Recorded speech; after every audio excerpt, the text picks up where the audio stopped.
Olá, aluno. Eu sou a professora Genay Caseta e hoje nós estaremos entrando na 7ª teleaula da nossa disciplina Algoritmos e Técnicas de Programação. O assunto de hoje, procedimentos e funções, ou seja, subrirotinas, que são dois recursos muito importantes na hora de fazer um programa bem otimizado. Vamos para os slides. Então, a questão é otimizar o código-fonte para o programa que a gente está trabalhando. Lembrando que otimização é o emprego de técnicas para seleção das melhores alternativas com o propósito de alcançar os objetivos. Nossos objetivos são, primeiro, fazer um código-fonte para um programa bem estruturado. Segundo, tentar sempre usar pouca memória do computador, ou seja, isso está ligado com a definição, com a declaração de variáveis e seus tipos. E, por último, o tempo de processador, que está ligado com o número de linhas de código que eu vou ter dentro do meu programa. Vamos voltar aos slides. Funções e procedimentos também são chamados de subrirotinas. Então, em várias ocasiões, nós utilizamos algumas funções já e alguns procedimentos para o auxílio operacional, além do uso de arquivos de cabeçalho para acesso a diversos recursos. Lembra, os arquivos de cabeçalho são as bibliotecas. E algumas funções e procedimentos que nós já utilizamos, por exemplo, o comando scanf é um procedimento. O printf também é um procedimento. É uma subrirotina que eu posso utilizar porque a linguagem C me permite isso. Nós iremos agora nos aprofundar um pouquinho no uso dessas subrirotinas, só que com o objetivo de criar essas subrirotinas, não só utilizar as subrirotinas que já tem na linguagem C. Bom, a questão toda, na hora de fazer um programa, está em você pensar numa coisa. Quando eu vou fazer um programa, principalmente um programa muito complexo, eu devo pensar o seguinte: eu preciso dividir esse programa em pequenas partes que vão ser mais fáceis de serem codificadas e de encontrar algum erro em sintaxe, em lógica. Esse processo chama-se dividir para conquistar. Voltando aos slides.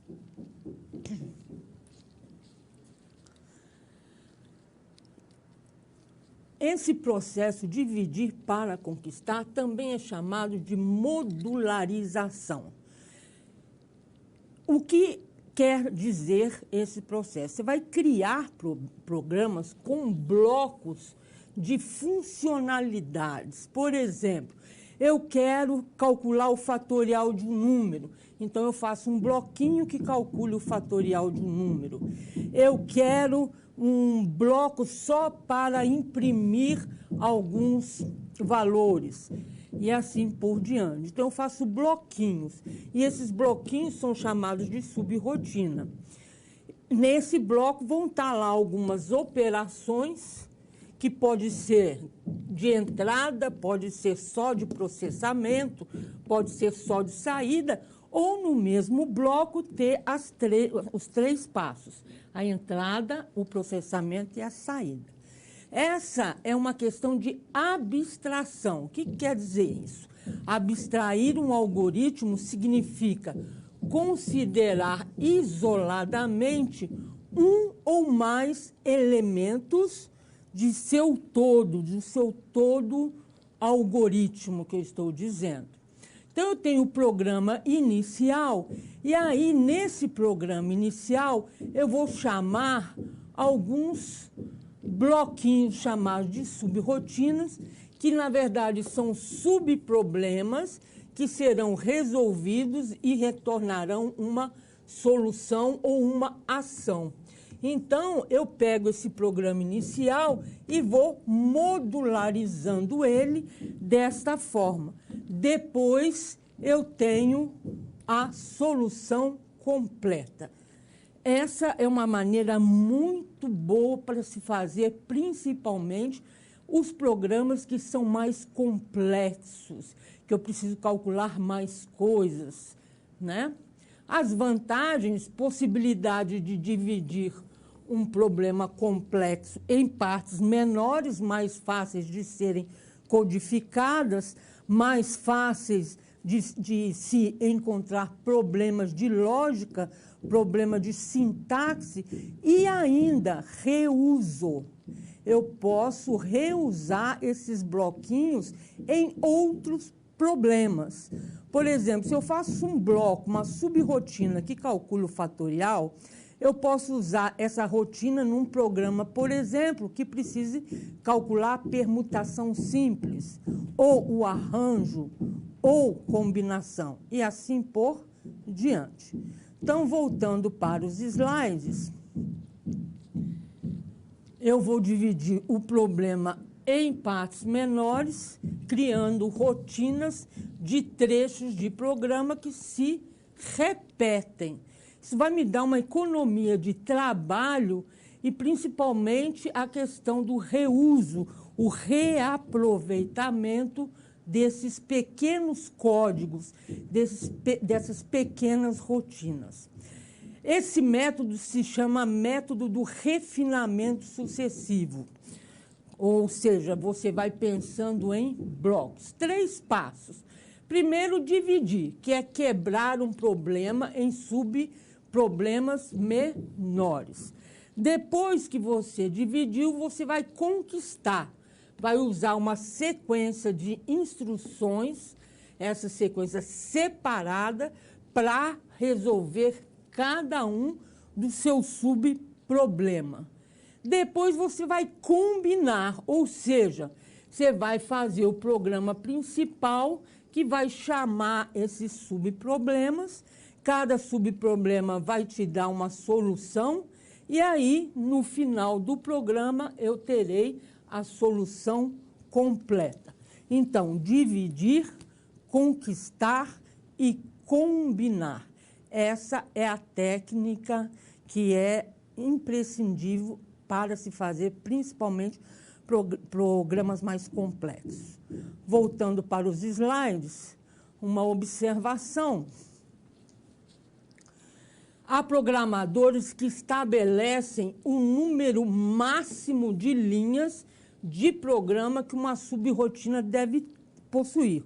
Ou seja, se eu estou dividindo para conquistar, eu não posso fazer subrotinas muito complexas. De preferência, subrotinas têm que ser coisas bem rápidas, cálculos bem rápidos e pequenos. Então, há programadores que falam, o máximo de linha é este. Se esse número ultrapassa, o que ele faz? Ele divide essa subrotina em outras subrotinas. E assim vai fazendo o processo de refinamento sucessivo. No caso, se você precisar fazer uma manutenção do software que você fez dessa forma, vai ficar muito mais fácil saber os erros e fazer a manutenção. Bom, com relação às subrotinas, voltemos aos slides. Existem algoritmos que executam certas operações. Essas são as subrotinas. Por exemplo, calcular a raiz quadrada de um número, calcular a potência de um número, gerar um número aleatório. No caso, para raiz quadrada, eu tenho uma subrotina que é o SQRT. T de X. A linguagem C já me permite utilizar essa subrrotina. Para a potência, é POU X, Y. É uma subrrotina que a linguagem C me permite utilizar para calcular potência, por exemplo. O que a gente precisa é solicitar essa execução dentro do nosso algoritmo, ou seja, eu preciso chamar essa função dentro do meu programa. Essas funções são da linguagem C. Esses tipos de algoritmos podem ser chamados funções ou procedimento, ou seja, uma função é uma subrrotina e um procedimento também é uma subrrotina. Vamos começar com a função, ou function em inglês. Elas são utilizadas para realizações de ações de processamento matemático ou lógico. Sempre retornam uma resposta da ação que processou, ou seja, é obrigatório. Isso quer dizer que se eu vou utilizar a função POU X, Y, eu tenho que atribuir esse valor a uma variável, por exemplo, X. Não, X não. Vamos colocar Z. Porque ela vai retornar a potência x elevado a y. E eu preciso jogar, então, esse valor numa outra variável. É nesse sentido de retornar valor. Um dos grandes benefícios é não precisar copiar o código todas as vezes que precisar executar a operação. Como já está lá dentro da linguagem C, dentro da biblioteca math.h, lá já está codificado como o computador deve fazer essa potência, então eu posso utilizar quantas vezes eu quiser. Um exemplo, então, caso precisássemos descobrir a raiz quadrada de 10 números, bastaria chamar a função sqrtx, que calcula a raiz quadrada. Vou chamar 10 vezes a mesma função. Eu não vou codificar, não vou precisar falar por computador o que ele tem que fazer para calcular a raiz quadrada. Eu simplesmente chamo a função e jogo o valor numa variável, atribuo o valor calculado por essa subrrotina a uma variável. Isso é uma função. Voltando aos slides, tem também os procedimentos, também chamado de procedures em inglês. Ele é uma subrrotina também, mas normalmente é utilizado para realizar ações relacionadas à entrada e saída de dados. Pode ter seu uso direcionado a ações de processamento também, mas não é muito recomendado. Por quê? Porque esse tipo de processamento que eu vou precisar de uma resposta do cálculo feito, isso é feito como função. O procedimento, por exemplo, envia e-mail, ele não precisa retornar resultado. Ou precisa? Não, não precisa. Então, o processamento é uma subrrotina que não retorna valor nenhum. Então, eu posso usar as procedures de uma maneira que eu não preciso de uma variável. Por exemplo, é o scanf. O scanf, eu não preciso jogar isso numa variável qualquer. Eu posso simplesmente utilizar. O printf também. Então, a diferença principal entre um procedimento e uma função, a função retorna um valor, portanto, ela tem que estar atribuída há alguma variável, aquela variável dentro do meu programa principal, que vai receber, que vai guardar dentro do computador o resultado do processamento dessa função. O procedimento não. O procedimento não retorna valor. Voltando aos slides, alguns exemplos de procedimentos que a gente já utilizou. Ler o valor digitado por um usuário é um procedimento e ele é chamado de scanf. Mostrar um texto na tela também é um procedimento e o comando é o printf. São os dois exemplos. Então, eu tenho subrotinas, que são pedacinhos de programas, que podem ser procedimento ou funções. Funções retorna valor, procedimento não. Bom, nós temos dois métodos para fazer um programa. Que métodos são esses? Vamos para o nosso slide. Um é o top-down e o outro é o bottom-up. São procedimentos de trabalho, maneiras de se trabalhar, metodologia que podem facilitar a construção de um programa de computador bem complexo.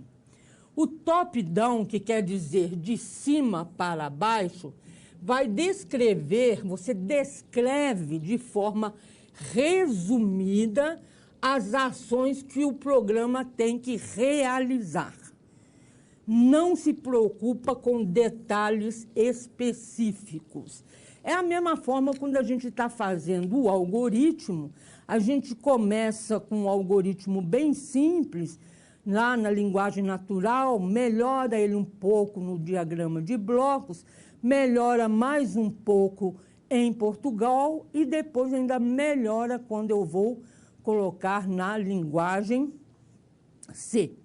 Então, o top-down, ele vai ver qual é a estrutura total e não vai se preocupar muito com os detalhes, pelo menos não no início. Voltando para os slides. O bottom-up, que quer dizer de baixo para cima, ele já vai descrever os detalhes. Então, o seu programa vai ser descrito de forma bem detalhada. O que você tem que detalhar? As operações de entrada, de saída, de processamento e depois apresentá-lo como um todo. Então, você se preocupa, sim, com os detalhes do programa. O projeto físico de um programa deve ser feito baseado no método top-down. Agora, quando você vai desenvolver o programa na linguagem, ou seja, o projeto lógico, esse tem que ser feito pelo método bottom-up. Ou seja, o projeto físico, eu não vou me preocupar muito com detalhes. Em compensação, depois, quando eu vou desenvolvê-lo, eu vou sim me preocupar com todos os detalhes. Voltando aos slides, o método top-down, ele, antes de iniciar a construção do programa, a gente deve ter em mente quais são as tarefas principais. Não é necessário saber como elas vão funcionar, somente quantas serão. Então, eu vou calcular, vou fazer um programa de análise combinatória. O que eu preciso? Eu preciso calcular permutação, combinação, arranjo. Para isso, eu preciso calcular também o fatorial e assim por diante. Eu não sei como vão ser feitas as instruções ainda. Conhecida todas as tarefas a serem executadas, aí eu vou especificar o programa principal. Esse programa principal vai controlar todas as outras tarefas que estarão distribuídas em subrotinas. Definido o programa principal, aí sim inicia-se o processo de detalhamento estrutural para cada subrotina. Aí eu já entro no bottom-up. Então, a gente geralmente começa pensando como top-down. Depois, a gente vai para o bottom-up.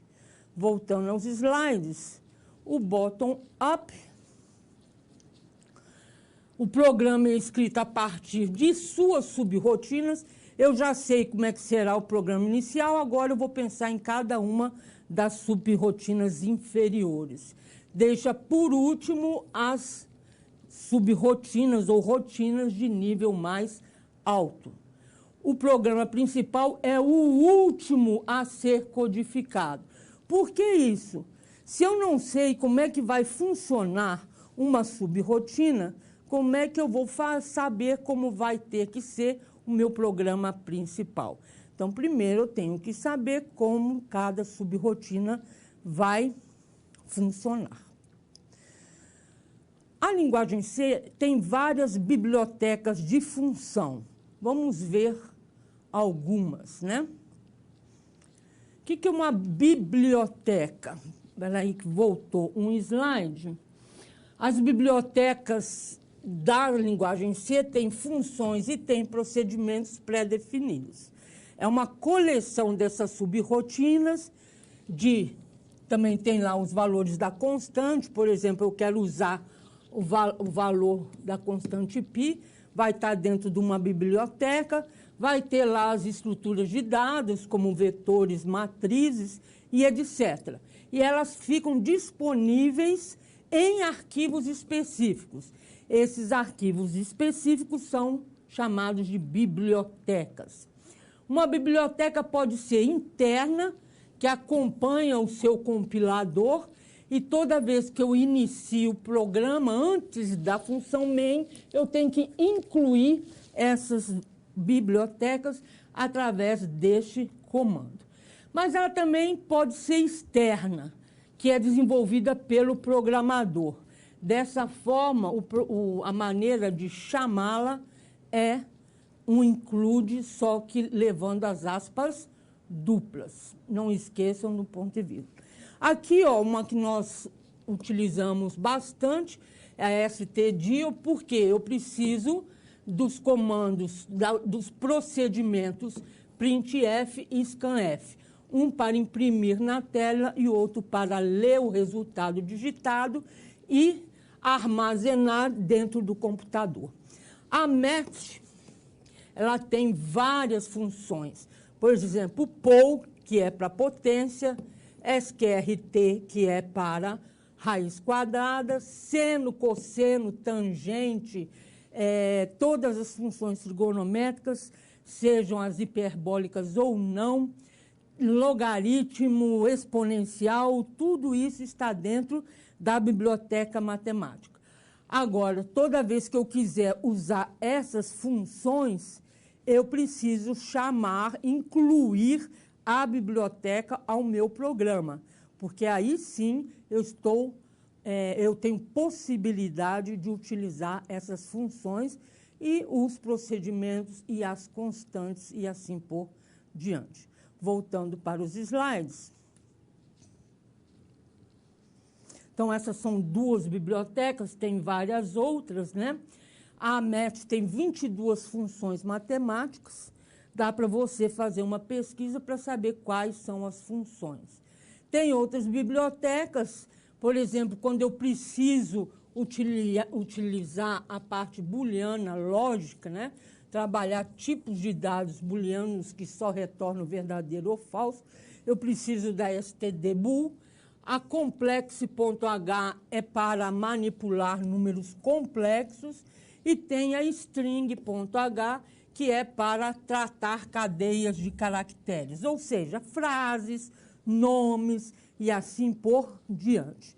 Então, tem outras ainda. É bom, antes de você fazer um programa complexo, saber o que você precisa fazer e pesquisar para ver se já não existe uma função dentro de uma biblioteca, não é só função, tá? Função ou procedimento dentro já de uma biblioteca dentro do compilador da linguagem C.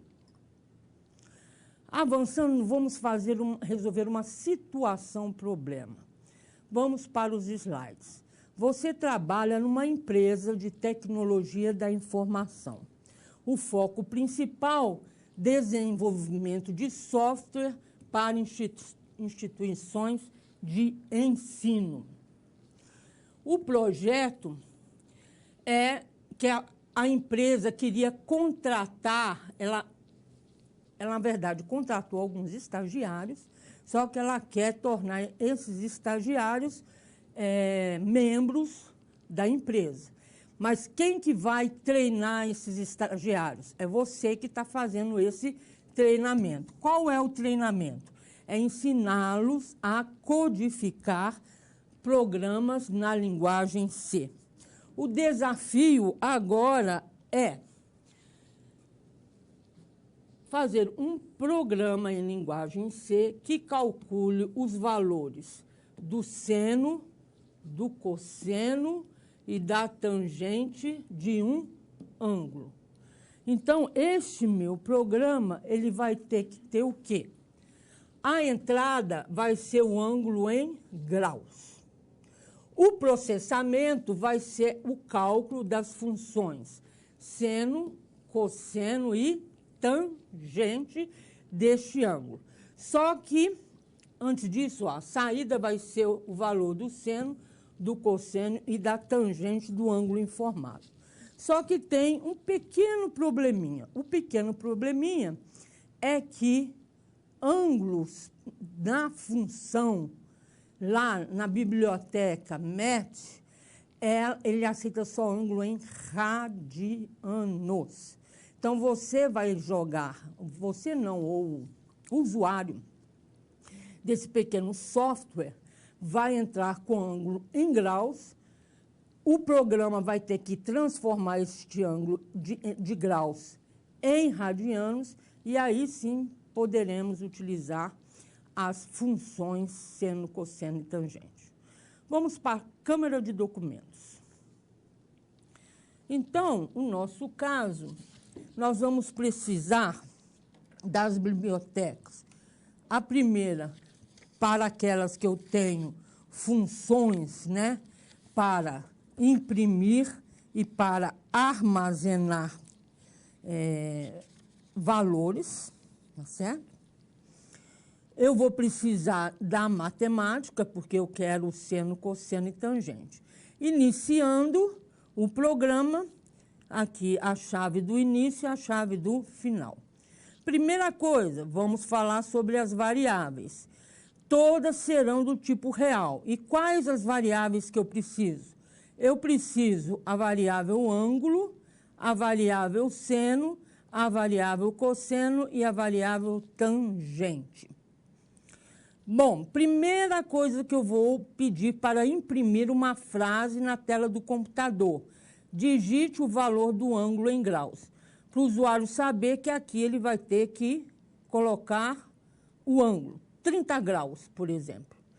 Se digitou, eu preciso ler e armazenar este valor do tipo float na minha memória do computador. Fiz isso, eu preciso transformar este ângulo em radianos. Como é que eu faço isso? Eu pego a variável ângulo, ela vai receber este ângulo aqui que está em graus, vai multiplicar pela constante π. A constante π está dentro dessa biblioteca matemática e para chamar essas constantes ou outras constantes, eu primeiro tenho que colocar o M maiúsculo e o underline. Por isso que está M underline π. Dessa forma, o programa vai lá na biblioteca MET e vai pegar o valor do π. E aí dividir por 180. Dessa forma, agora eu posso calcular o seno, o cosseno e a tangente. São todas funções.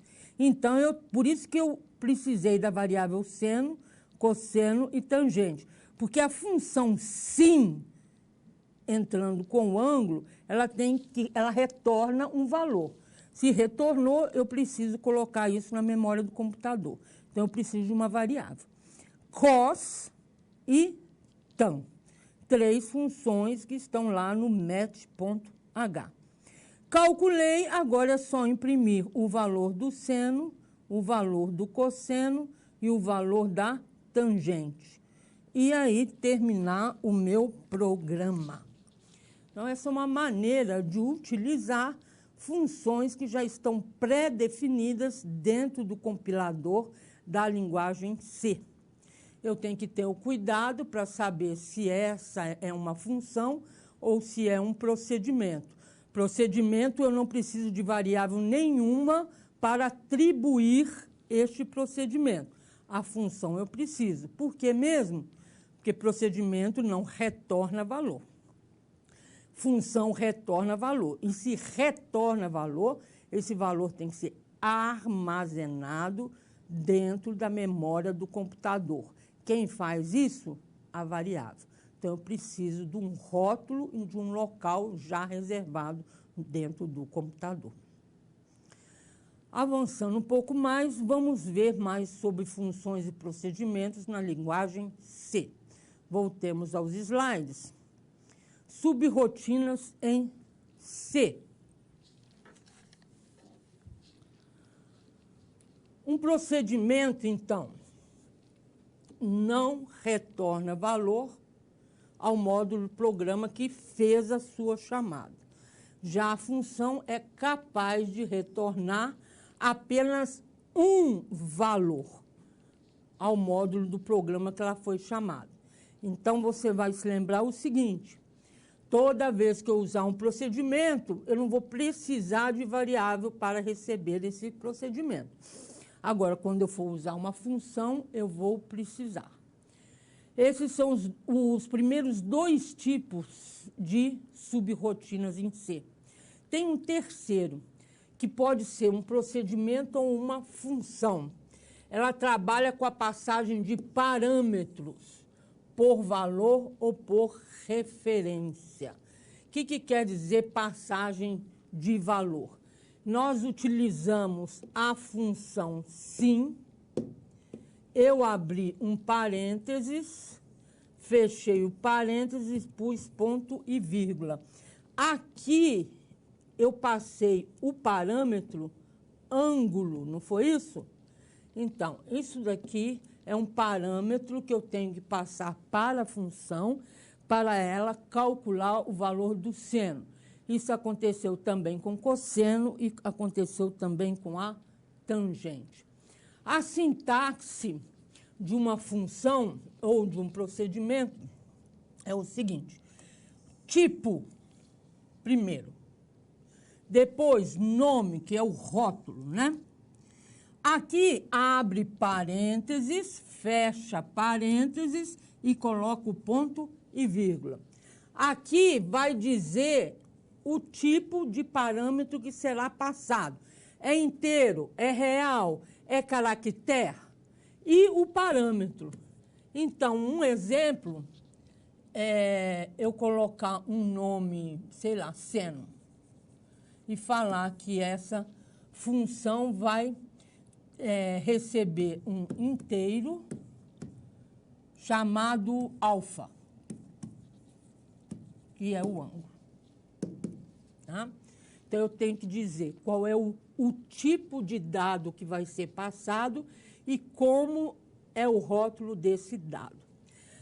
Abri chaves, fechei chaves. Aqui dentro vão estar as instruções da minha função ou do meu procedimento.